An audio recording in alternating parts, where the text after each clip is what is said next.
This is a HeadGum podcast. This ain't that long-term vision and invest. This is time to get that cake quicker than Sexton. If you about that, that's money sensation. It's time to open up your ears to Twinnovation. Howdy, folks, and welcome to another episode of Twinnovation, the only podcast I feel like I'm copying if I were you. The podcast about schemes, dreams, misdemeans, cons, grift, hustles, any way you're trying to make that money, we're here to help you. Of course, I'm joined by my twin brother, 4 minutes younger than me, 4 minutes wiser than me, though.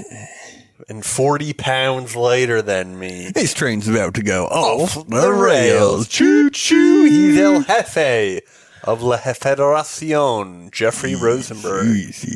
How you doing over there, Jeff? Yeah, not bad, Dave. Not bad. Not bad at all. You look good. You look like you're getting a little bit of that New England summer color. Yeah, a little too much color. You know, I was saying the other day that you still get tan if you're, not that we get tan, but you still get tan. You get color with suntan lotion? That's what Anna tells me, and I assume she knows more about it than we do. Because I'm getting, or she might just be tricking me into wearing it. Not that she needs to. I do wear it most of the time. Yeah, otherwise you start looking like that face app that all the kids are using these days. For me, though, I would rather not be in the sun without suntan lotion than be in the sun with lotion on. Like, I'll be outdoors at the beach under a tent or something. Right. But if I'm not going to be grilling out there. Suntan lotion also smells disgusting. Yes, I don't care for the smell either, David. It has a grease to it. Mm-hmm. There's an do you oil use the sheen lotion to or it. do you use the spray? It doesn't matter. It's still an oily, greasy feeling, I think. Yeah, you're right about that, Dave. Man, There should be a way to anti-grease fix suntan it. lotion It's not even that. It needs to be. It's got to be something. soaks into your skin. That can't be good for you. I've heard. No one's talking about that. Yeah, I've read a couple NPR articles about that. Actually, it's all in your bloodstream now, and it's actually giving you skin cancer. And cigarettes are good for you. Yeah, don't quote me on any of this, folks. Jeff, Yeah. do you smell it? Mm-hmm. What is it? Smells like a.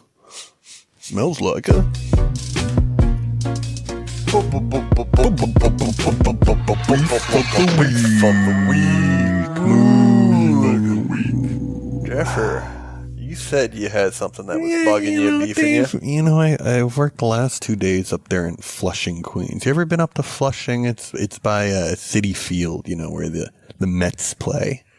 I've driven through there. Is it a densely populated neighborhood? It's a very densely populated, predominantly a Chinese neighborhood. Interesting. All right. And it's not a joke. It's what I they didn't are. say it was a joke. I And just you're laughing like it's a joke, but so they I'm have. not laughing like it's a joke. I'm saying I didn't know that.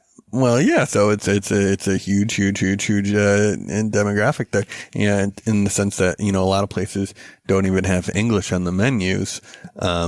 But we find this one spot called New York Food Hall, right? And we go there yesterday. They got maybe like 30 booths, all with the most delicious food. You can find authentic. I noticed your Instagram story. Yeah, I did story that up there a bit, Dave. You're a food storier, huh? Well, You don't really post enough. I noticed your grid has like 5 posts on it in the last 6 months. Right, yeah, well, You need to grow that account to help push the Twinnovation podcast. Okay, I'll get to work on that. Yeah, I just don't know if I have things to say, things to post. We'll hire a photographer to follow you around for a couple weeks. Yeah. Snap some good shots of you. That's We good. I feel upload weird them throughout posting the photos year. of myself, though. Well, that's why you have to credit the photographer. That's how people get around it. Right. It's more of a credit to the photographer than a narcissistic thing to do. Mm-hmm. At least that's what I hear. Well, so yesterday, Dave, I got a hot pot. You know what a hot pot is? It's kind of like a... Like an Instant Pot? No. This is part of the meal that I had in the food hall. Oh, I got The you. food court, What's yeah. this? Oh, like you cook the meat in the soup? Yeah, I mean, that's, I think, traditionally how it's done, but they kind of just give it to you. It was delicious, very good. But today, and I saw yesterday. You went back for round two. We went back for round two. You can never eat the same type of food 2 days in a row unless it's chicken based. Yeah, okay, I agree with that. I did get chicken yesterday. Yeah. And today I was feeling, Is it a soupy meal? Is it wet food as yesterday was a very wet food. Yeah. Today I went for dumplings because a buddy of mine got dumplings fried yesterday. or steamed? I went steamed. Yeah. And then I was thinking, maybe to finish this off, we'll get a nice, refreshing cold sesame noodle. You're having a lot of loose food, which worries me. I thought, what's loose about that? It's all pouched in. I'm just worried about. I hope this isn't getting to the Rosenberg the family has a history of not having the best sort of intestines when it comes to that's the true. wet food. Well, I think it's good. They say to eat a hot soup on a hot day, right? I've never heard that. Why? It's like how you're supposed to drink lukewarm water. Well, then you should some things don't make sense. Having lukewarm soup, shouldn't you? Maybe I wait for it to cool. No, because it takes energy for your body to heat up the water, and you want to get to that. Then the soup should be 98.6 degrees. Well, not if it's 110 outside, Dave. Then it should. If you're talking about humidity, you didn't tell me about that. Well, I did. You exist. Yeah, but I don't go outside. I don't have to go to work anymore. Well, you go outside. I have my sometimes. back injury. I have my drip drops. I'm actually scared that I'm going to get this back injury as well because I'm getting some real shooting pains down. You know what I do now? I do a core. I'm developing a home workout, a partner workout. So your partner and you are just using your bodies against each other. So, for instance, I was on the couch. And, Anna, what was that exercise we were doing?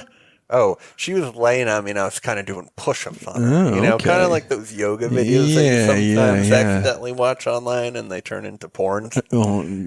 Do they turn into porns though? Because I feel like if you're actually really good at yoga, then there's maybe a sect of, I believe.